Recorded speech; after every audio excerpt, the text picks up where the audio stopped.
ગીતાની આ અંતરયાત્રામાં બધા યાત્રાળુઓનો સ્વાગત છે. હું પણ તમારી જેમ એક યાત્રાળુ જ છું. કંઈક હું આગળ વધી ગયો છે એવું કશું છે નહીં.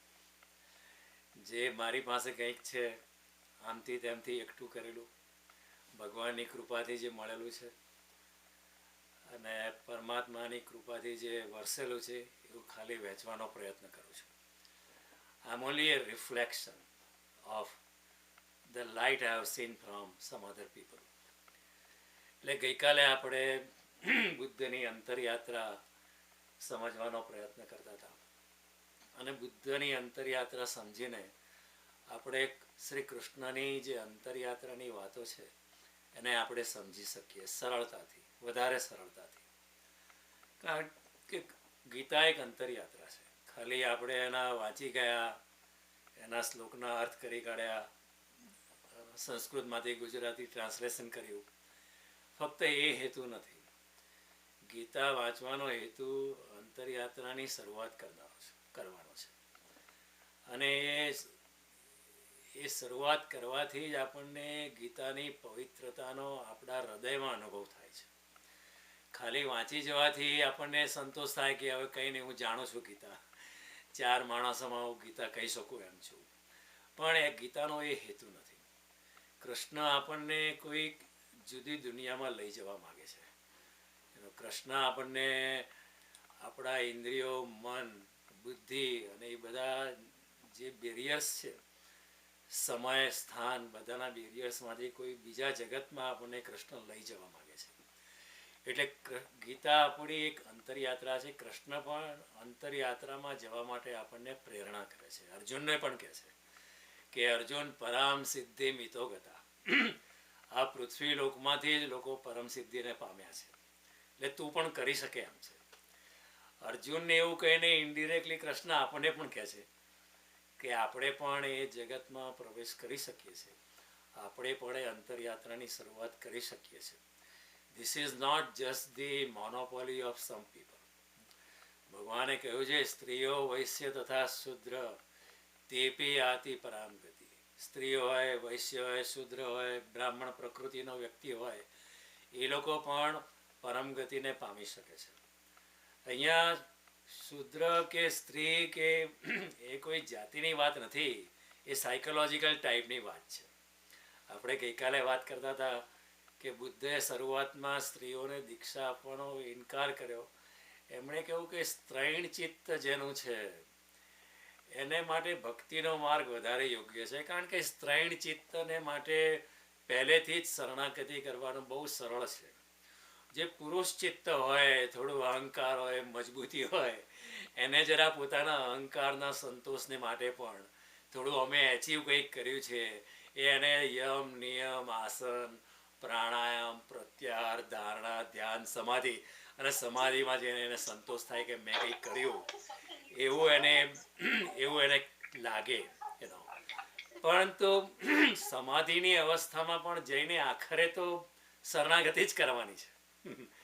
છેક ફાઇનલ સ્ટેજ પહોંચ્યા પછીની તો પણ શરણાગતિ જ કરવાની છે. જેમ બુદ્ધએ કહ્યું ભગવાનને કે હે પ્રભુ, મેં જન્મો જન્મથી પ્રયત્ન કર્યો છે, હવે મારાથી આગળ વધાતું નથી, હવે હું તારા હાથમાં સોંપું છું. બુદ્ધએ પણ છેલ્લે શરણાગતિ જ કરી. તો ધ સ્માર્ટેસ્ટ વે ઇઝ जिसको आखिर में छोड़ना ही है उसको आखिर तक क्यों ढोना. ગળામાં પથ્થર રાખીને, ગળામાં અહંકારનો પથ્થર રાખીને શું કરવા આપણે સમુદ્રને તરવાનો પ્રયત્ન કરવો? પથ્થરને પહેલેથી કાઢીને બાજુ પર મૂકી દઈએ. એટલે બુદ્ધએ એવું કહ્યું કે જે સ્ત્રૈણ ચિત્તની વ્યક્તિ છે એના માટે શરણાગતિ સરળ છે. માટે એ લોકો પહેલેથી ભક્તિ માર્ગમાં જાય, શરણાગતિના માર્ગે જાય તો એ લોકોની યાત્રા આસાન થઈ જશે. બુદ્ધને કોઈ એવું ડિસ્ક્રિમિનેશન નહોતું. એકચ્યુઅલી બુદ્ધ તો મદદ કરવા માગતા હતા કે તમે તમારી જો સ્ત્રૈણ પ્રકૃતિ હશે, તમારું જો ચિત્ત સ્ત્રૈણ હશે, તમારી ફેમિનાઇન એપ્ટિટ્યૂડ હશે, તો તમે મારા માર્ગમાં આવીને તમારો ટાઈમ વેસ્ટ કરશો. મારે તમારો સમય બરબાદ નથી કરવો, મારે તમારી ચેતનાને ઊંધા રસ્તે નથી કાઢવી, માટે તમે ભક્તિના માર્ગમાં જાઓ. એ દ્રષ્ટિએ એમણે કહ્યું. અને અહીંયા સ્ત્રી પુરુષની વાત નથી. અહીંયા સ્ત્રી એટલે જેની પ્રકૃતિ સ્ત્રૈણની છે, કેવા પુરુષ, અમુક પુરુષ પણ એવા હોય છે બહુ સોફ્ટ હોય છે કે ઘણા નૃત્યકારો એવા હોય છે કે એમના ચાલવામાં જ નૃત્ય હોય છે. They walk as if a woman is walking. પણ એમાં એ લોકો પુરુષ નથી એવું નથી, એ લોકોની પ્રકૃતિ એવી છે. એ લોકો એટલા બધા દયાળુ હોય છે, એટલા બધા કમ્પેશનેટ હોય છે, એટલા બધા વાત્સલ્ય જેવા હોય છે. એક માં કાળજી ના કરી શકે છોકરાની, એના કરતાં પણ એવા પુરુષો પિતા તરીકે માંથી પણ વધારે કાળજી કરી શકે એવા હોય છે. એવા નથી હોતા એવું નથી. અને કોઈક સ્ત્રીઓ એવી હોય છે કે એનામાં પુરુષ પ્રકૃતિ કોઈ વાર વધારે હોઈ શકે. If you take example of Indira Gandhi or Margaret Thatcher, they were iron ladies of their country. એકવાર અટલ બિહારી વાજપેયી આપણી ઇન્ડિયન પાર્લામેન્ટમાં ઊભા થઈને એમણે કહેલું ઇન્દિરા ગાંધીને કે મેડમ, તમારી પાર્ટીમાં એક જ પુરુષ છે અને એ તમે છો. બાકીના બધા તો ચમચા છે, બાકીના બધા તો બાયલા છે. તમારી પાર્ટીમાં એક જ રિયલ મેન છે ને તમે છો મેડમ. એટલે એવા એ પ્રકૃતિ, એટલે અહીંયા પ્રકૃતિની વાત છે. અહીંયા સ્ત્રી પુરુષનો કોઈ લિંગ ભેદ નથી. There is no discrimination. એ આપણું મગજ એવું અહીંયા આજકાલના જમાનામાં પોલિટિકલ કરેક્ટનેસમાં એટલું મગજ આપણા બધાનું અવળું થઈ ગયું છે કે કોઈ પણ નાની બાબતમાં આમાં ડિસ્ક્રિમિનેશન થયું ને આ થયું ને તે થયું. બુદ્ધ કે એવા સંત લોકોને એવું કોઈ ફેર જ નથી પડતો. એ લોકો તો એ સેક્સ્યુઅલ હોય છે. એ લોકોને સ્ત્રીઓ સાથે મતલબ નથી હોતો, પુરુષ સાથે પણ મતલબ હોય. એમને આત્મા જોડે સંબંધ હોય છે.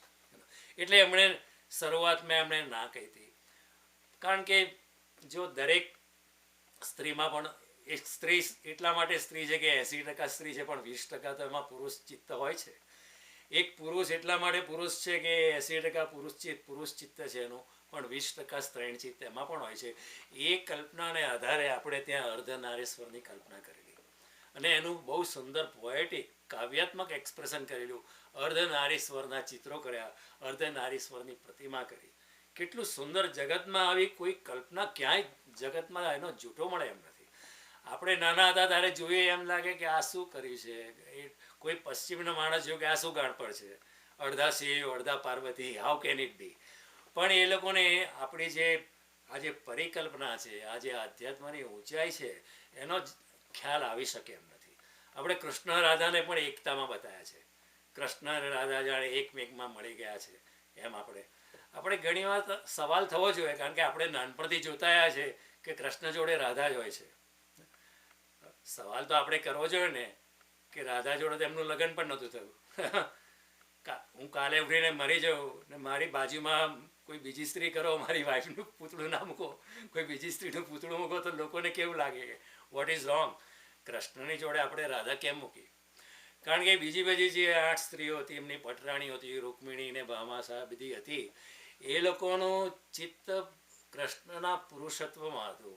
કૃષ્ણ કેટલો ક્યુટ હતો, કૃષ્ણ પુરુષ તરીકે કેટલો આકર્ષક હતો, કૃષ્ણ કેટલો રંગીલો હતો, એમાં એમનું ચિત્ત હતું.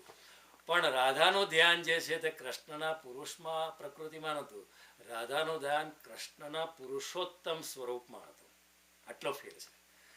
રાધા કૃષ્ણને પુરુષોત્તમ પરમેશ્વર તરીકે જોતી હતી અને એ રીતે એમના એક દિવ્ય રોમાન્ટિક રિલેશનશીપમાં હતી. પ્રેમ લક્ષણા ભક્તિ. આવી ભક્તિનો કોઈ પ્રકાર જગતમાં નથી ઊભો કર્યો, આપણે ત્યાં ઊભો કર્યો છે.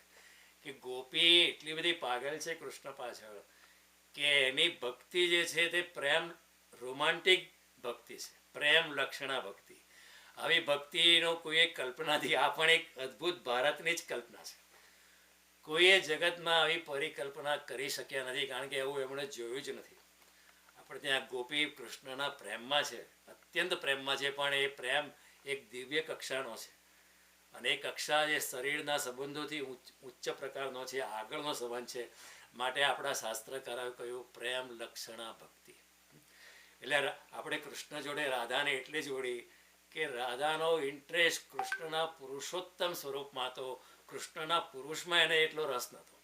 એટલા માટે આપણે કૃષ્ણ જોડે રાધા કરી. અને રાધા કૃષ્ણ જાણે એક અવિભાજ્ય એકમેકમાં પ્રવેશ, જેમ શિવ પાર્વતી એકબીજામાં હતા, એમ રાધા કૃષ્ણ પણ એકબીજામાં. આ બધી કલ્પના આપણા ભારતે જ આપી છે. બીજા દેશોમાં આના લોકોએ કારણ કે એટલી બધી આધ્યાત્મિક ઊંચાઈ જગતના બીજા લોકો પહોંચ્યા નહોતા, હજુ પણ નથી પહોંચ્યા. આપણે ત્યાં એટલી બધી ઊંચાઈ પકડેલી કે આ બધાની અંદર આ લોકોએ એટલું બધી આગળ એ લોકોએ કાવ્યાત્મક પરિકલ્પનાઓ કરેલી કે એને સમજવાનું આપણા માટે પણ મુશ્કેલ હતું. આપણે જ્યારે ઉછળતા હતા ત્યારે આપણે બહુ સાયન્ટિફિકલી સવાલ પૂછતા હતા, વી વેર ક્વેશ્ચનિંગ, પણ આપણી દ્રષ્ટિ ત્યાં પહોંચતી નથી. વી વેર એક અંધશ્રદ્ધા હોય છે ધર્મમાં, બીજી અંધશ્રદ્ધા હોય છે વિજ્ઞાનમાં કે વિજ્ઞાન કે એ જ માનો. એ પણ એક અંધશ્રદ્ધા છે. વિજ્ઞાન કે છે એની પાર પણ કંઈક હોય છે જગતમાં. વિજ્ઞાનની પાર પણ કંઈક છે, જ્યાં આપણી મન બુદ્ધિ નથી પહોંચતી એની પાર પણ કંઈક છે. એનું નામ છે શ્રદ્ધા, એનું નામ છે અધ્યાત્મ. અને એ બધાની સુંદર દ્રષ્ટિ આપણા સનાતન ધર્મએ જગત પાસે રજૂ કરી છે. હજુ પણ એ જગત એને સમજી શક્યું નથી. આપણે જો સમજી શકીએ તો આપણું સદભાગ્ય. નહીં તો આપણામાંના ઘણા લોકો પણ સમજ્યા વિના જ ખોટા ખોટા આર્ગ્યુમેન્ટ કરીને, ખોટો વિવાદ ઊભો કરીને ચાલ્યા જશે, સમજી જ નહીં શકે આ ગૂઢ દ્રષ્ટિને. આ બધી ગૂઢ વાતો છે. જો મેં તમને ગઈકાલે દક્ષિણાની વાત કરી હતી. દક્ષિણા કન્સેપ્ટ ભારતનો જ છે. કોઈ બ્રાહ્મણને તમે જમવા બોલાવો ઉપરથી એને દક્ષિણા આપો. એટલા માટે કે તમે તમારા દિવ્ય તેજસ્વી કિરણો લઈને આવ્યા, અમારું ઘર પવિત્ર થયું. ઘરની ચારે બાજુ તેજસ્વી એક એનર્જી ફિલ્ડ ઊભું થયું, એક બુદ્ધ ફિલ્ડ ઊભું થયું ચારે બાજુ. અને એ ફિલ્ડની અંદર અમારા છોકરાઓ પર પ્રભાવ થયો અને અમે આવી રહેલી સાથે સાથ પેઢી ભક્તિભાવ અને પવિત્રતાથી ભરાઈ જશે. માટે અમે અનુગ્રહિત છે તમે આવીને અમારે ત્યાં જમ્યા તો અમારા પ્રેમ સ્વરૂપે, અમારી શરણાગતિ સ્વરૂપે થોડોક પ્રસાદ દક્ષિણા તરીકે લો. એ એની ભાવના હતી. આવું ક્યાંય નથી જગતમાં. નો વેર ઇન ધ વર્લ્ડ, નો વેર. આ કલ્પનાની બહાર છે લોકોને કે કોઈને બોલાવો ને ઉપરથી એને પાછી દક્ષિણા આપો. It is so. આપણે ત્યાં એક કન્સેપ્ટ આપો, સત્યમ શિવમ સુંદરમ. એ ભારતની જ પરિકલ્પના છે. પરમાત્માનું શોર્ટેસ્ટ પોસિબલ વર્ણન જો કરવું હોય તો 3 શબ્દોમાં થઈ જાય: સત્યમ શિવમ સુંદરમ. સત્યમ એટલે જે સદા છે, જે કોઈ દાડો નાશ પામતું નથી, જે હંમેશા અપરિવર્તિત રહે છે, એનું નામ છે Satyam. Which is always there, unborn, eternal, ક્યારેય મળતું નથી, એનું નામ સત્યમ. શિવમ એટલે જે હંમેશા કલ્યાણકારી છે, પવિત્રતામાં છે તે. અને સુંદરમ જે હંમેશા ખૂબ જ સુંદર હોય છે, ખૂબ જ શોભાયમાન છે. જે કૃષ્ણ છેલ્લે 10મા અધ્યાયમાં કહે છે ને, યદ યદ વિભૂતિમ સત્વમ તે શ્રીમદ ઉર્જિતમય તત્તત એવ અવગચ્છ મમ તેજો અંશ સંભવ. એ અર્જુન, જે કંઈ શોભાયમાન વસ્તુને તો જુએ, જે કંઈ શોભાયુક્ત વાણીને જુએ, સ્ત્રીઓના સૌંદર્યને તો જુએ, એ બધું મારા તેજના અંશમાંથી જ ઉત્પન્ન થયું છે. તું એમ માનજે અર્જુન. તત્તત એવ અવગચ્છ, અર્જુન તું એમ માનજે. મમ તેજો અંશ સંભવ, મારા તેજના અંશમાંથી, મારા અંશમાંથી નહીં. હું જુદો ને મારું તેજ જુદું ને મારા તેજના અંશમાંથી. આ બધું શોભા, આટલી બધી પવિત્રતા, આટલું બધું ઐશ્વર્ય. એટલે તો છેલ્લે સંજય શું કહે છે કે યત્ર યોગેશ્વર કૃષ્ણ, જ્યાં યોગેશ્વર કૃષ્ણ છે, યત્ર પાર્થોર ધનોધર તત્ર શ્રી વિજયો ભૂતિ ધ્રુવા નીતિ મતિર્મમ. જ્યાં કૃષ્ણ છે, અર્જુન છે, ત્યાં શ્રી છે, અસાધારણ લક્ષ્મી છે. ત્યાં વિજય જ છે, ભૂતિ અસાધારણ સામર્થ્ય છે, ધ્રુવા નીતિ અચળ નીતિ છે, અને પવિત્રતા છે, દિવ્યતા છે. એ આ સત્યમ શિવમ સુંદરમ, એ 3 વસ્તુ બોલો એટલે પરમાત્માનું વર્ણન થયું. કેટલું બધું સચોટ એ લોકોએ મૂક્યું છે. તમે આપણે તો વિચાર ના કરીએ. આટલી બધું ટેલિગ્રાફિકલી, આટલું બધું મેથેમેટિકલી આ લોકોએ રજસ કર્યું. સત્વ રજસ તમસ, જે કૃષ્ણ સમજાવે છે ગીતામાં. સત્વ ગુણ છે, રજસ ગુણ શું છે, તમસ ગુણ શું છે. બ્રહ્મા વિષ્ણુ મહેશ. એ જ વસ્તુ સાયન્સ એવું, electron, neutron, positron. Electron, neutron, positron. Brahma Vishnu Mahesh. સત્વ રજસ તમસ. સત્યમ શિવમ સુંદરમ. એ ક્રિશ્ચિયાનિટીએ હોલી ટ્રિનિટી કરી. મી, the son of the God and the Holy Ghost. એ ક્રિશ્ચિયાનિટી હજારો વર્ષો પછી. આપણે ત્યાં પહેલેથી કહ્યું ટ્રિનિટી, ત્રણ શક્તિઓ જેવું આપણે પરિકલ્પના કરી છે. આ રીતે આપણા દેશના લોકોએ, આપણા ઋષિઓએ ખૂબ જ આપણને આપીને ગયા છે. કેવળ આપણે એની તરફ આપણે જરા આપણું મગજ ખોલીને રાખવાનું છે. આપણે શું કર્યું છે કે પશ્ચિમના ગ્લેરની અંદર, પશ્ચિમના પડદા હેઠળ આપણે પણ આપણી આંખો બંધ કરી દીધી. We become tunnel vision. એક ઘોડાની આજુબાજુ પેલું બાંધી દીધું હોય ને, ઘોડો સીધું જ જોઈ શકે, એવું આજુબાજુ જોઈ જ ના શકે. આપણી પેરિફેરલ વિઝન આપણે ખલાસ કરી કાઢી, આપણે જાતે જ આંધળું અનુકરણ કરીને કે ના, આંધળું અનુકરણ આપણને ખાડામાં લઈ ગયું. આપણે સંસ્કૃતિને જ ઓળખી નહીં શક્યા, આપણા ઋષિ મુનિઓની દેન નહીં સમજે કે કૃષ્ણ આપણને આપીને ગયા છે, રામાયણ આપણને આપણી પાસે છે, મહાભારત આપણી પાસે છે, ભાગવત આપણી પાસે છે, 18 પુરાણો આપણી પાસે છે, વેદો આપણી પાસે છે, ઉપનિષદો આપણી પાસે છે, અષ્ટાવક્ર અને જનકનો સંવાદ જે અષ્ટાવક્ર મહાગીતા કહે છે, જૈન મહાગીતા આપણી પાસે છે, બુદ્ધનું પણ અનેક આપણી પાસે શાસ્ત્રો હાથમાં છે. કેટલું બધું વિશાળ વસ્તુ પણ આપણે એના તરફ ખુલ્લી દ્રષ્ટિ નથી રાખી. અને ખોટું આપણે આપણી જાતને બહુ ઇન્ટેલિજન્ટ માનીને, બહુ વૈજ્ઞાનિક માનીને આપણે એ તરફ આપણે દ્રષ્ટિ જ ના કરી, એ ચેપ્ટર જ આપણે બંધ કરી દીધું. એ આપણું દુર્ભાગ્ય છે. હવે બુદ્ધએ પણ કહેલી આગલા જન્મમાં કે હું જન્મીશ આ રીતે. એમણે આગલા જન્મમાં આગાહી કરેલી, હું આ રીતે જન્મીશ. પણ જે નારીના પેટે હું જન્મીશ એને આવા સ્વપ્નો આવશે. કોઈ પણ સ્ત્રીને આવા સ્વપ્નો આવે ત્યારે સમજી લો કે હું જન્મવાનો છું. અને જન્મ આપીને તરત મારી માતાનું મૃત્યુ થશે, એવું પણ એમણે કહેલું પોતાના આગલા જન્મમાં. આવું કેવી રીતે કરી શકાય? હવે આમાં એક ટેકનિક છે, ભગવાન શિવે પાર્વતીને સમજાય છે. ક્યાં સમજાય છે? ભગવાન શિવે પાર્વતીજીને 112 મેડિટેશન ટેકનિક આપી છે. શેમાં આપી છે? વિજ્ઞાન ભૈરવ તંત્ર નામના શાસ્ત્રમાં આપી છે. શું નામ છે એનું? વિજ્ઞાન ભૈરવ તંત્ર. તંત્ર સાંભળીને ખોટું ના સમજતા. તંત્રનો અર્થ છે ટેકનિક. આપણે ખોટું સમજ્યા છે તંત્રને, કારણ કે તંત્રનો લોકોએ દુરુપયોગ કર્યો એટલે આપણે ખોટું સમજ્યા. આ તો ભગવાન શિવે આપી છે એટલે એ ખોટું હોય જ ના શકે. ભગવાન શિવે આ 112 મેડિટેશન ટેકનિક આપી છે. એમાં 5મી ટેકનિક એવી આપી છે કે જ્યારે યોગી એના આજ્ઞાચક્ર પર ધ્યાન કરે છે, એના પિનિયલ ગ્લેન્ડ પર ધ્યાન કરે છે, જ્યારે એની ચેતના અહીંયા સ્થિર થાય છે આજ્ઞાચક્ર પર, ત્રીજા નેત્ર પર, શિવ નેત્ર પર, ત્યારે એ ઘણું બધું એને પ્રીમોનિશન થાય છે કે આવું થશે, આવું થશે, આવું થશે. અને એ જગાએ આવ્યા પછી એ જે નક્કી થાય એ અસ્તિત્વ એ પ્રમાણે જ કરે છે. એટલે જો યોગી પોતાના ત્રીજા નેત્ર પર આવે તો એ નક્કી કરી શકે કે આગલા જન્મમાં એને ક્યાં જન્મવું છે. આગલા જન્મની માતાના સ્વપ્ન કેવા આવવા જોઈએ એ પણ એ નક્કી કરી શકે. આપણે તો આપણા સ્વપ્નો જ આપણને ખબર નથી હોતી કે આજે રાતે કયું સ્વપ્ન આવશે, એ પણ આપણા હાથમાં નથી હોતું. યોગી ધારે જે ભગવાન શિવજીએ 5મી ટેકનિક સમજાઈ છે, એટેન્શન બિટવીન ધ આઈબ્રોઝ, એટલે આજ્ઞાચક્ર પર. Let mind be before the thought. વિચારો જોડે આઈડેન્ટિફાઈ ન થતા, વિચારો આવશે ને જશે, તમે તમારો સાક્ષી ભાવ ચાલુ રાખજો. More you are focused on the third eye, more you will be a witness, and more you are a witness, more you will be focused on the third eye. I am not agreeing. Attention between the eyebrows, let the mind be before the thoughts. Mean thoughts જોડે તમે identify નહીં થતા. કામ વાસનાનો વિચાર આવે તો કામ વાસના ના બની જતા, આપણે બની જતા હોઈએ છીએ. વાસનાનો વિચાર આવે કે આપણે વાસનાગ્રસ્ત થઈ જઈએ. લોભનો વિચાર આવે તો આપણે લોભગ્રસ્ત થઈ જઈએ. ક્રોધનો વિચાર આવે તો આપણે ક્રોધી થઈ જઈએ. શિવજી કહે છે તમે આ થોટ જોડે આઈડેન્ટિફાઈ ન થતા, એને સાક્ષી ભાવે જુઓ. Just observe it as a witness. Attention between the eyebrows, let mind be before the thoughts, let form filled with the breath essence rise to the top of the head and then shower as light. એમણે આ 5મી technique આપી છે. આપણે જ્યારે શ્વાસ લઈએ છીએ ત્યારે આપણે ઓક્સિજન, અંગારવાયુ, નાઇટ્રોજન એ તો બધું લઈએ જ છે, પણ સાથે સાથે એ જે ફોર્મ છે, જે હવાનું આપણે ફોર્મ લઈએ છીએ, એ ફોર્મની અંદર પ્રાણ ઉર્જા સમાયેલી છે.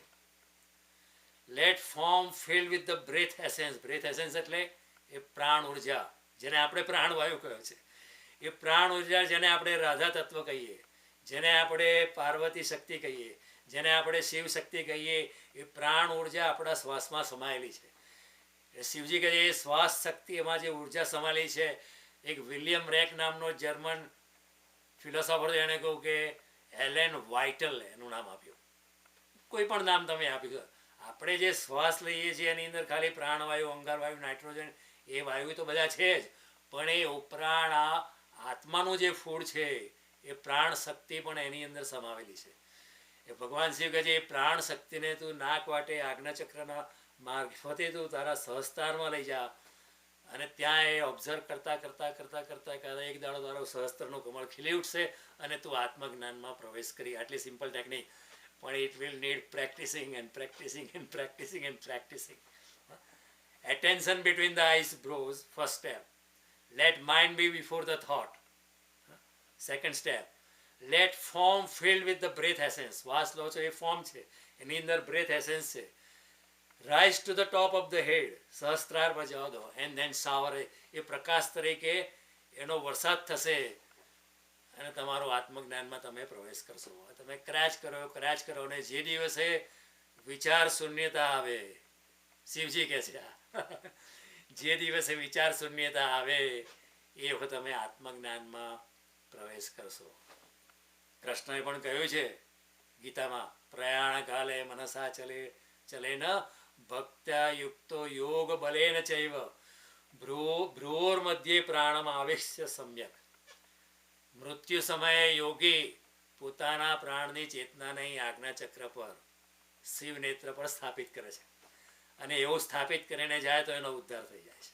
કૃષ્ણે પણ કહ્યું છે પ્રયાણ કાલે મનસા ચલેન ભક્ત્યા યુક્તો યોગ બલેન ચૈવ ભ્રૂર મધ્યે, બે ભ્રમરોની વચ્ચે, પ્રાણમ આવેશ્ય તત પદમ ઉપેતિ સદિવ્યમ, એવું દિવ્ય પદને પામે છે. એટલે આ પ્રમાણે બુદ્ધે પણ પોતાની એ ચેતનામાં, એ આજ્ઞાચક્ર પર ચેતના સ્થાપિત કરીને એમણે આ નક્કી કર્યું હશે કે હું આ જન્મે તો હજુ એટલું પહોંચ્યું નથી, આ એક જન્મ હજુ મારો થશે પછી મારો ઉદ્ધાર થશે, એવું થતું હોય છે. પણ હું આ માતાને ત્યાં જન્મીશ, આ પિતાને ત્યાં જન્મીશ.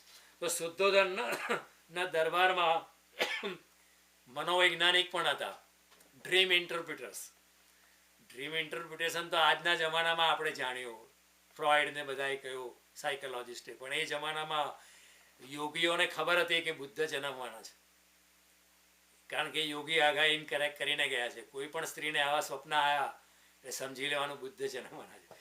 અને શુદ્ધોધનની પત્નીને એવા સ્વપ્ન આવવા મળ્યા એટલે બધાએ, પત્નીએ કહ્યું મને રોજ એક જ સ્વપ્ન આવે છે, આ જ આવે છે. તો ત્યાંના જે મનોવૈજ્ઞાનિક હતા એમણે કહ્યું બુદ્ધ આવું કહીને ગયા હતા, એટલે બધા એમણે કહ્યું રાજાને કે તમારી ઘેર એક મહાયોગી જન્મવાનો છે, પણ એ જન્મશે એટલે તમારી પત્નીનું મૃત્યુ થશે. એટલે શુદ્ધોધને કે એવું કેમ, વાય સો? એટલે એણે કહ્યું કે એવું, કારણ કે એવો યોગી એવું કહીને ગયો છે, આપણા હાથની વસ્તુ નથી. There is nothing we can do about it. And exactly that happened. બુદ્ધને જન્મ આપ્યા પછી બુદ્ધની માતા ચાલી ગઈ. બુદ્ધને કોઈકે પૂછેલું કે એવું કેમ કે તમને જન્મ આપીને તમારી માતા કેમ ચાલી જાય? તો બુદ્ધએ કહ્યું કે એક બુદ્ધને જન્મ આપ્યા પછી એનાથી વધારે એચિવમેન્ટ કોઈ માતાને હવે કરવાની રહેતી નથી. એક બુદ્ધને જન્મ આપ્યા પછી તમે વધારે શું આગળ કરવાનું? That is the biggest achievement for a mother.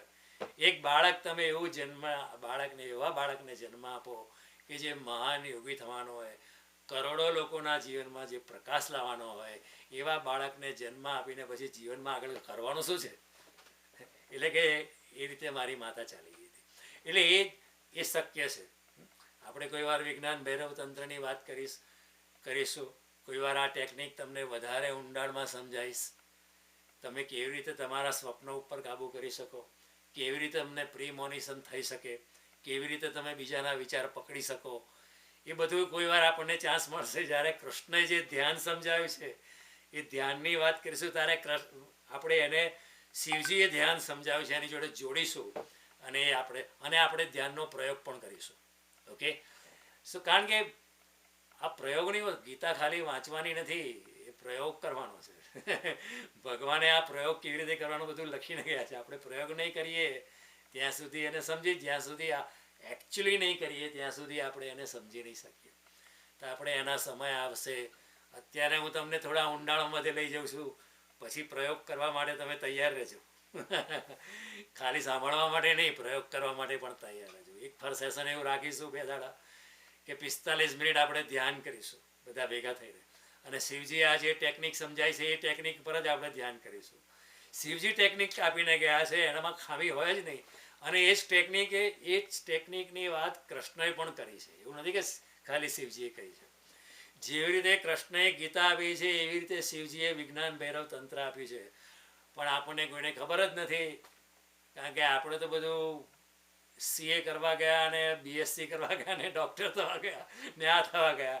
આ બધા મૂલ્યવાન ચિત્રોને આપણે હાથ જ ના લગાડ્યો, એની તરફ આપણી દ્રષ્ટિ જ ના ગઈ. શું કરવાનું, આપણું પણ કમનસીબ. એનીવે અનેક જન્મો જો 24 તીર્થંકરો જે જૈનોનો થાય, 24 તીર્થંકરોએ પણ આ પ્રમાણે આગાહી કરેલી કે અમારી માતાને આ પ્રમાણે સ્વપ્ન આવશે.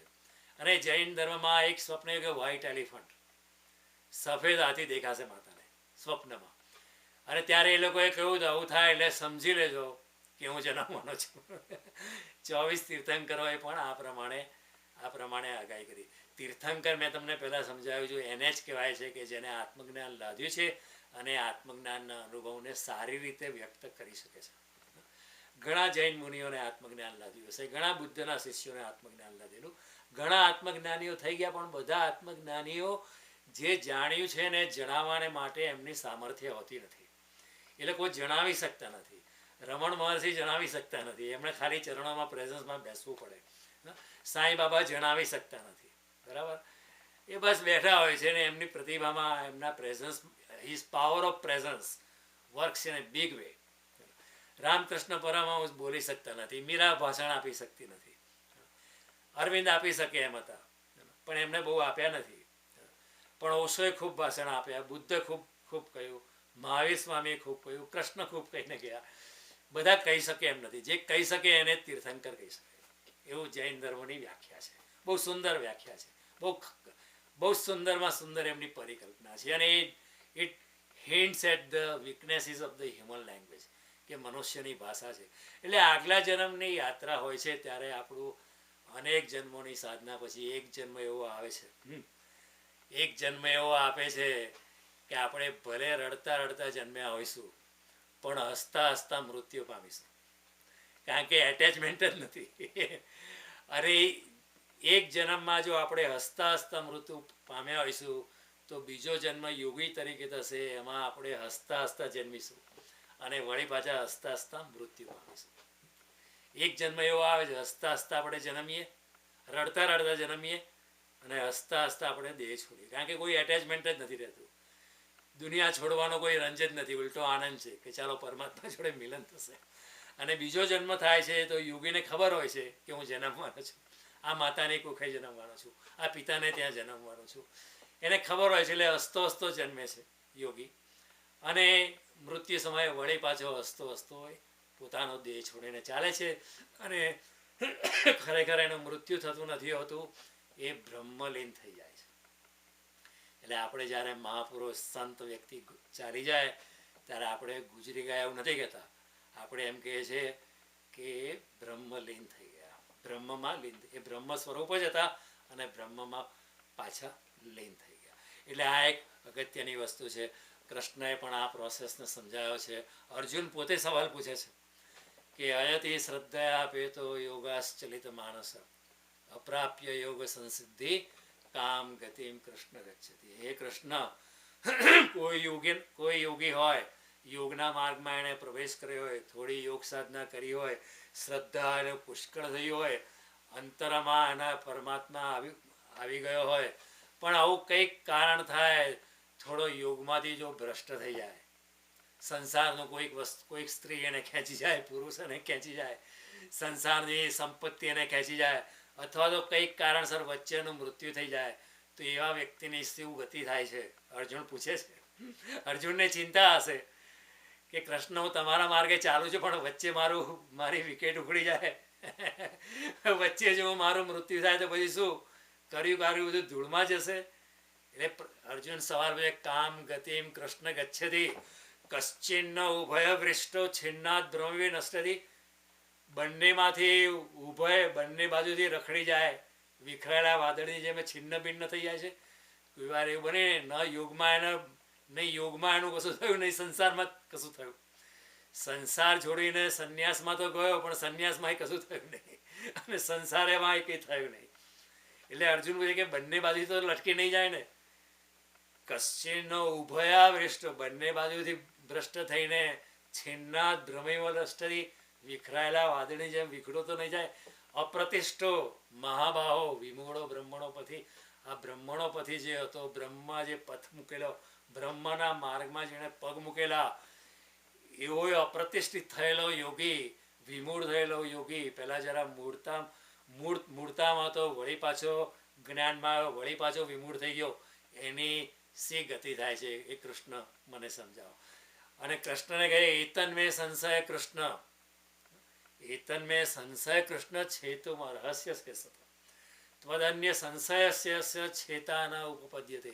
હે કૃષ્ણ, મારો આ સંશય છે, મને આ સવાલ છે મનમાં રટાયા કરે છે, આ સવાલનો જવાબ આપવાને તમારા સિવાય આ જગતમાં કોઈ છે જ નહીં.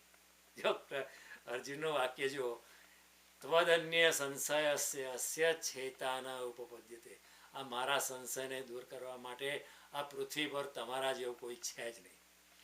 જ્યારે આપણી ગુરુમાં શ્રદ્ધા પૂર્ણ થાય છે ત્યારે આપણને ગુરુ સિવાય બીજું કશું દેખાતું નથી. આ એક ફિનોમિનન છે. કોઈક યોગીમાં, કોઈ આત્મજ્ઞાની વ્યક્તિના ચરણોમાં આપણું જો મન ચોંટી ગયું, પછી એના શબ્દો સિવાય આપણને કશું ગમતું જ નથી, આપણને કશું ભાવતું જ નથી. એ કોઈ 16 વર્ષની છોકરી, મુગ્ધા છોકરી હોય, કોઈ છોકરાના પ્રેમમાં પડી જાય, છોકરા સિવાય એને બીજું કશું દેખાય જ નહીં. એવી દશા ભક્તની થાય છે, એવી દશા સાધકની થાય છે કે ગુરુ જે કે એ જ એને યોગ્ય લાગે. એટલે અર્જુન કહે છે તમારા જેવો બીજો કોઈ સંશયને દૂર કરનાર કોઈ છે નહીં. મંત્ર મૂલમ ગુરુર વાક્ય, ગુરુનું વાક્ય મંત્ર જેવું હોય છે. પૂજા મૂલમ ગુરુર પદમ, ગુરુના ચરણો પૂજાને યોગ્ય હોય છે. ધ્યાન મૂલમ ગુરુર વાક્યમ, ગુરુર પદ, ગુરુનું વાક્ય પર ધ્યાન તમે કરી શકો. તમે એ જ વસ્તુ બીજાના મોઢે સાંભળીએ પણ એ તમારા હૃદયમાં સંસરવી નથી ઉતરી, પણ એ જ વસ્તુ એ બીજી વ્યક્તિના મોઢામાંથી તમે સાંભળો તો તમને બહુ જ પ્રિય લાગે. સંતોષી નર સદા સુખી એવું તમે સાંભળ્યું હોય બધાના મોઢે, પણ એ વ્યક્તિના મોઢે સાંભળો તો તમારા પર એક જાદુઈ અસર થાય. યુ વિલ કહે ઓ માય ગોડ, ક્યાં કહી દિયા, એમ તમને થઈ જાય. એટલે અહીંયા અર્જુન કહે છે ત્વદન્ય સંશયસ્ય છેતા ન ઉપપદ્યતે. ત્યારે કૃષ્ણ કહે છે પાર્થ, કૃષ્ણ કેટલા પ્રેમથી કહે છે, પાર્થ નૈહેવ ના મૂત્ર, ન ઇહ ન અમૂત્ર, ન આ લોકમાં ન પરલોકમાં. ઇહ એટલે આ લોકમાં, અમૂત્ર એટલે પરલોકમાં. નૈહેવ ના મૂત્ર વિનાશસ્તસ્ય વિદ્યતે. જેણે કલ્યાણના માર્ગમાં પગ મૂક્યો છે, જેણે યોગ સાધનાના માર્ગમાં જેણે પગ મૂક્યો છે, જે મારી જોડે જરા જોડાયો છે ભક્તિ માર્ગે કે યોગના માર્ગે કોઈ પણ રીતે, નહીં કલ્યાણકૃત કશ્ચિત દુર્ગતિ તાત ગચ્છતિ. એ મારા ભાઈ અર્જુનને કહે છે ભાઈ તાત, જેણે કલ્યાણના માર્ગમાં પગ મૂકે છે એની દુર્ગતિ થતી નથી. આ કૃષ્ણનો એક ગેરંટી છે, કૃષ્ણનું આ વચન છે. એકવાર તમે એના માર્ગે ચાલશો તમારી દુર્ગતિ કોઈ થોડા ભટકી જાવ સમજી શકાય છે, પણ કૃષ્ણ વળી પાછા આપણને ઘુમાઈ ફિરે ને વળી પાછા એ માર્ગે લઈ આવશે. તાર્થ પાર્થ નૈવેહના મૂત્ર વિનાશસ્તસ્ય વિદ્યતે. નહીં કલ્યાણ, એનો વિનાશ થતો નથી. નહીં કલ્યાણકૃત કશ્ચિત, જેણે કલ્યાણના માર્ગમાં, આધ્યાત્મના માર્ગમાં જેણે પગ મૂક્યો છે એની દુર્ગતિ થતી નથી. આ જ વસ્તુ ભગવાને આગળના અધ્યાયમાં છે પ્રત્યવાયો ન વિદ્યતે. આ માર્ગની અંદર વિપરીત પરિણામ નથી આવતું. બીજા અધ્યાયમાં જ ભગવાને કહ્યું છે પ્રત્યવાયો ન વિદ્યતે, આનું વિપરીત પરિણામ આવતું નથી. એકવાર તમે શરૂઆત તો કરો, ભગવાન આગળ કાળજી લે છે. અપિચે સુદુરાચારો ભજતે માં મનન્ય ભાગ સાધુરેવ છે મન્ય મંતવ્ય સમ્યક વ્યવસ્થિતો હિસ. અપિચેત અભી પાપેભ્યો સર્વેભ્યો પાપકૃત્તમ. પાપીમાં પાપી માણસ હશે પણ મારા માર્ગમાં જો ચાલશે તો કૃષ્ણ કહે છે હું એનો ઉદ્ધાર કરી દઈશ, એના પાપ બધા નાશ થઈ જશે. કેવી રીતે? આ કોઈ કૃષ્ણ કંઈ લાંચ નથી ખવડાવતા આપણને કે તું પાપ કરતો જા, વાંધો નહીં, તું મારા માર્ગે આવીશ, એવું નથી કહેતા. એનું કારણ છે, જો સમજવા જેવી વસ્તુ છે. આ પહેલાં કોઈ દાડો એની વાત આપણે કરી નથી. ભગવાન કહે છે તું તારું હૃદય જ્યારે નિર્મળ થશે, તારું હૃદય જ્યારે પવિત્ર થશે, અને એ પહેલાં તું પાપીમાં પાપી હોઈશ, ખૂબ જ ત્યાં પાપ કર્યા હશે, પણ જો તું પવિત્ર ભાવથી મારા માર્ગે આવીશ અને તારું હૃદય જો પવિત્ર થવા માંડશે, તારા પાપ અચાનક બધા ડિસેપિયર થશે. એ કેવી રીતે બને? જો તમારા એમ માનો તમારા ઘરમાં એક રૂમ છે, એમાં તમે કોઈ દાડો ગયા જ નથી, અંધારું જ છે 100 વર્ષથી, ત્યાંનો દરવાજો તમે ખોલ્યો જ નથી એ રૂમનો, એ રૂમની અંદર અંધકાર જ છે જ નહીં, 100 વર્ષથી કોઈ પ્રવેશ નથી કર્યો. તમે એનું બારણું ખોલો તો એ કીચડું અવાજ બોલે, એટલો બધો અંદર જામ થઈ ગયું છે. હવે એ રૂમના અંધકારને દૂર કરવા માટે શું કરવું પડે? તમારે 100 વર્ષ સુધી કંઈ પ્રકાશ અંદર નાખવો પડે. તમે જેવા દીવો લઈને જાઓ કે તરત પ્રકાશ થઈ જાય, અંધકાર ત્યાંનો ત્યાં જતો રહે. સૂરજ સવારે આવે છે તો એવું થોડું એને એનાઉન્સ કરવી પડે છે, ચાલ હવે અંધકાર જાય, હું આવી રહ્યો છું, અંધકાર જાય, અંધકાર જા, એવું ને. જેવો સૂર્ય આવે અંધકાર તરત જ, રાત્રિનો અંધકાર તરત જતો રહે. કેમ? કારણ કે અંધકારની ડેન્સિટી નથી. એવું નથી કે ચાલો પહેલાં 1 વર્ષનું અંધારું બહાર કાઢ્યું, પછી બીજા વર્ષનું અંધારું બહાર કાઢ્યું, પછી એમ 100 વર્ષનું અંધારું બહાર કાઢ્યું, પછી પ્રકાશ થયો, એવું નથી. જેવો દીવાનો પ્રાગટ્ય તમે કર્યું કે તરત જ અંધકાર ચાલ્યો જાય છે. એટલે અંધકારની ડેન્સિટી નથી. Darkness has no density. This is one statement. The second statement I am making is darkness has no existence. અંધારાનું અસ્તિત્વ જ નથી. કેવી રીતે? પ્રકાશનું અસ્તિત્વ છે. પ્રકાશ આપણે કહી શકીએ કે આ સૂરજમાંથી પ્રકાશ આવે છે, કે આ મારી સામે જે લાઇટ છે ત્યાંથી પ્રકાશ આવે છે, અને તમે બધા મને જોઈ શકો છો. આપણે એવું કહી શકીએ છીએ કે અંધારું અહીંથી આવે છે? આપણે એવું કહી શકીએ આ ખૂણામાંથી અંધારું આવી રહ્યું છે, કે આ બારીમાંથી અંધારું આવી રહ્યું છે, આપણે કહી શકીએ? કારણ કે અંધારું છે જ નહીં, પ્રકાશ જ છે. પ્રકાશ આવે છે કે આ સૂર્યનો પ્રકાશ આવે છે, કે આ ગોળાનો પ્રકાશ આવે છે, કે આ અગ્નિનું પ્રાગટ્ય દીવાનો પ્રકાશ આવે છે. પ્રકાશનો સોર્સ છે, અંધારાનો સોર્સ નથી. સો અંધારું is nothing, darkness is nothing but absence of light. જ્યાં પ્રકાશ નથી ત્યાં અંધારું છે, પણ જેવો પ્રકાશ આવે તો એવો અંધારું ચાલી જાય છે. એવી રીતે જ્યારે આપણો આત્મા શુદ્ધ થઈ જાય, આત્માનો પ્રકાશ ચમકે એટલે બધા પાપ ચાલ્યા. એવું નહીં કે હવે 1 વર્ષના પાપ હમણાં કાઢ્યા, પછી બીજા વર્ષના પાપ કાઢ્યા. ઘણા લોકો આપણને ખોટી માન્યતા આપણે મગજમાં ગોઠવી છે લોકોએ, કહેવાતા સાધુ સંત લોકોએ, આટલા બધા પાપ કર્યા છે એટલે કેટલું બધું પુણ્ય કરવું પડશે તારે પાપ જશે. એવું નથી. ભગવાન કહે છે પ્રકાશયતિ તત્પરમ. જેવો તારો આત્માનો પ્રકાશ, આત્માનો દીવો સળગશે, આત્માનો દીવો પ્રદીપ્ત થશે, એનું પ્રાગટ્ય થશે, તેવા જ સામટા બધા પાપો ચાલ્યા જશે. કારણ કે અંધારાની ડેન્સિટી નથી, અજ્ઞાનની ડેન્સિટી નથી, પાપની ડેન્સિટી નથી. અંધારાનું અસ્તિત્વ નથી, પાપનું પણ અસ્તિત્વ નથી, કેવળ આત્માનું જ અસ્તિત્વ છે. અંધારાનું પાપનું અસ્તિત્વ જ નથી, કેવળ આત્માનું જ અસ્તિત્વ છે, પરમાત્માનું જ અસ્તિત્વ છે. બીજું બધું અહીંયા અસ્તિત્વગત નથી, કેવળ આત્મા જ અસ્તિત્વગત છે, અને આત્મા તો પ્રકાશ સ્વરૂપ છે. માટે ભગવાન વારંવાર ગીતામાં કહે છે તું મારા માર્ગે આવીશ, અપી ચેદસી પાપેભ્યો સર્વેભ્યો પાપકૃત્તમમ. તું બહુ પાપી હોઈશ, અને પાપીમાં પાપી હોઈશ. સર્વેભ્યો પાપકૃત્તમમ સર્વજ્ઞાન પ્લનેવ વૃજિનમ સમ તરિષ્યતિ. આ મારી જ્ઞાનરૂપી નૌકામાં બેસીને તું બધા પાપોને તું તરી જઈશ. પાપ તારા માર્ગમાં અંતરાય નહીં બને. આ સમજવાની વસ્તુ છે, બરાબર ને? કારણ કે આપણા મગજમાં લોકોએ ખોટું ગિલ્ટી કોન્શિયસ ભરાયો છે. આટલા બધા પાપ કર્યા છે, હવે ઉદ્ધાર કેવી રીતે આવે તો જન્મો એવું નથી. આ મોમેન્ટે આપણાનો આત્માનો દીપક જો એનું પ્રાગટ્ય થાય, આ મોમેન્ટે આપણે પવિત્રતાથી ભરાઈ જઈએ, બધા પાપ એક ઝાટકે ખલા. કારણ કે પાપનું પણ અસ્તિત્વ નથી. તમે શું પાપ કરી શકવાનો છે જગતમાં? આપણે શું પૃથ્વીની ગતિ બદલી શકીએ છીએ? આપણે સૂર્યની ગતિ રોકી શકીએ છીએ? આપણે કોઈ માં જન્મ આપતી હોય તો એને રોકી શકીએ છીએ? એ બધા પાપ આપણે કરી શકીએ એમ પણ નથી. બહુ તો કોઈ સ્ત્રીની સામે કોઈ કુદ્રષ્ટિથી જોયું હશે, અથવા કોઈ પુરુષની સામે કોઈ જુદી રીતે જોયું હશે. એ કંઈ કૃષ્ણની દ્રષ્ટિએ કંઈ બહુ મોટું પાપ નથી. એ તો સ્વાભાવિક તમને મગજ, તમે મનુષ્ય તરીકે જન્મ્યા છે એટલે બીજા સ્ત્રી અને પુરુષ તરફ એક આકર્ષણ થાય, એ બહુ નેચરલ છે. એ કંઈ પાપ નથી. Don't have a guilty conscious. Guilty કોન્શિયસથી આધ્યાત્મની યાત્રા ક્યારે નહીં થાય. હા, પાપ કરવાનું ચાલુ નહીં રાખતા. એકવાર પાપ કર્યું ને તમે જાણો કે મારાથી પાપ થયું, એને જ પાપ પાછું આપણે ન કરીએ એનો પ્રયત્ન કરો. પણ પાપને લીધે આપણે દબાઈ નથી જવાનું.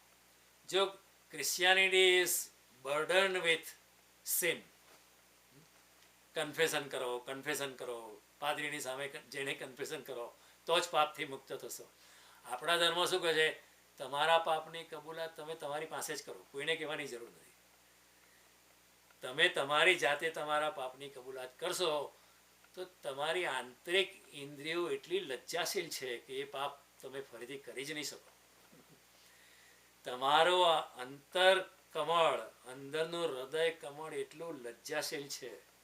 ભલે તમે પાપીમાં પાપી હશો, પણ અંદર તમે ખોલીને જોશો હૃદયના દ્વાર, તમે જો એ ખોલીને આંખ ખોલીને જોશો તો તમે ફરી એ પાપ નહીં કરી શકો. કબીરે કહ્યું, બુરા જો દેખન મેં ચલા, બુરા ન મિલ્યા કોઈ, જો દિલ ખોજા આપનો તો મુझसे બુરા ન કોઈ. કોણ ગામમાં ખરાબ છે હું શોધવા નીકળ્યો, પણ મેં મારું પોતાનું હૃદય તપાસ્યું ત્યારે મને ખબર કે મારાથી ખરાબ કોઈ છે જ નહીં. એ જ્યારે અનુભૂતિ થાય એ દિવસે પાપ પણ ચાલ્યા જાય છે.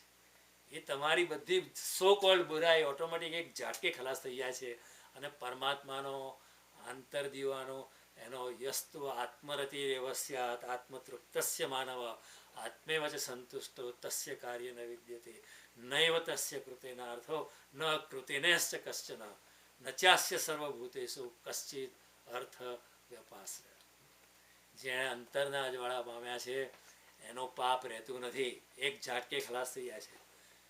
ત્યારે જેવું બને ને, વાલ્ય લૂંટારો અચાનક વાલ્મીકી ઋષિ કેવી રીતે થાય? આટલા બધા પાપ કર્યા છે, એ ઋષિ કેવી રીતે થઈ જાય ભાઈ? જેવો એક સંપર્ક થાય ઋષિનો અને તમારા સંતનો સંપર્ક થાય અને તમારા હૃદયમાં પણ દિવ્યતાનો દીવોનો પ્રાગટ્ય થાય તો બધા પાપ એક ઝાટકે ખલાસ થઈ જાય. એવું નથી કે તમારે એના માટે 100 વર્ષ સુધી દીવો સળગાવ્યા કરવો પડે, એવું નથી. જેવા વાલિયા લૂંટારાને ખ્યાલ આવ્યો કે આ તો ખોટું છે, તરત જ રામ અંદર પ્રગટ્યો કે તરત જ વાલ્ય લૂંટારો વાલ્મીકી ઋષિ થઈ ગયો. અને this is more possible with this kind of people. કારણ કે એમનું પાણી ઉકળતું હોય છે. પાપમાં રહેવું પણ મુશ્કેલ હોય છે ને, કારણ કે પાપમાં રહેનારો માણસ અંદરથી બહુ સળગતો હોય છે. આપણે જો બહુ પાપ કર્યા તો આપણને પણ અંદરથી, ભલે ઉપરથી આપણે બહુ હસતા હોય પણ અંદરથી આપણને બહુ અંદર કચવાટ થતો હોય છે. નાનકડું પાપ પણ આપણને મુક્ત નથી કરી શકતું. પાપના કીચડમાં રહેવાનું મુશ્કેલ છે. માટે વાલ્ય લૂંટારોએ જો કે આ તો પાપનું કીચડ છે એટલે ઓટોમેટિક એકદમ it tax A sudden flight to the other direction. કેવી રીતે અંગુલીમાલ લૂંટારો બુદ્ધનો શિષ્ય થયો, એક બુદ્ધનો સંપર્ક થયો, બુદ્ધની તેજસ્વીતા, બુદ્ધએ હાથ ફેર્યો, તરત જ એનામાં પરિવર્તન થયું અને બુદ્ધનો પ્રગાઢ શિષ્ય થઈ ગયો. કેવી રીતે તોરલ સતી નારીથી જેસલ બારવટીયો પણ ઋષિ થઈ ગયો. આપણે ત્યાં જેસલ તોરલની કથા તમે સાંભળી હશે. તોરલ એક સતી નારી હતી, જેસલ એને ઉપાડીને જતો રહેલો. પણ જેસલે કહ્યું, પાપ તારો પ્રકાશ જાડેજા, કોઈની સામે બોલવાની જરૂર નથી, તારી સામે પ્રકાશ કરો, મારી સામે કર. અને બધા પાપ એણે પ્રગટ કર્યા. 27 મોઢ બંધા માર્યા તોડા દે, એમ જેસલ કહેશે જી. લૂંટી કુંવારી જાન તોડી રાણી, લૂંટી કુંવારી જાન. કેટલા તે કુકર્મો મેં કે, જેટલા માથાના વાળ તોડી રાણી, એટલા કુકર્મો, જેટલા માથાના વાળ છે એટલા કુકર્મો મેં કર્યા છે. જીવ કબૂલાત કરી કે તરત જ તમે પાપથી મુક્ત થશો. કારણ કે તમારું અંતર પટેલ એકદમ ક્લીન થઈ જશે અને પોતાના અંતર દીપકનું પ્રાગટ્ય થશે. અંદરનો દીવો જે અત્યાર સુધી એનો પ્રદીપ્તતા નથી થઈ, કોઈ સંત આવીને જરા ચિનગારી આપી દે જ્ઞાનની, આપણે પ્રાગટ તો પાપ ત્યાં ને ત્યાં નષ્ટ થઈ. એટલે કૃષ્ણ કહે છે, નહીં કલ્યાણ કુત કશ્ચિત દુર્ગતિ તાત ગચ્છતિ. એ મારા ભાઈ તાત કે છે અર્જુનને, એ મારા મોટા ભાઈ. કેટલા પ્રેમથી કૃષ્ણ, તમે કલ્પના કરો કૃષ્ણ અને અર્જુન ઊભા છે, બે જણનો સંવાદ ચાલે છે. કૃષ્ણ છે પાર્થ, આપણે ખાલી વાંચી જઈએ કીધા પાર્થ, પણ કૃષ્ણ છે પાર્થ. એમની આંખોમાં કેટલો પ્રેમ હશે, એમની આંખોમાં કેટલી દિવ્યતા હશે, અને અર્જુન કેટલો ગળગળો થતો હશે એ પણ તમે કલ્પના કરો કે આ કેટલો મારો કૃષ્ણ, આટલો હું તેને આ મિત્ર માનતો હતો, આ તો પરમાત્મા નીકળ્યો. અનાયાસે ખોલ્યું તો નીકળ્યું સ્વર્ગનું દ્વાર. આ તો સાક્ષાત પરમાત્મા છે.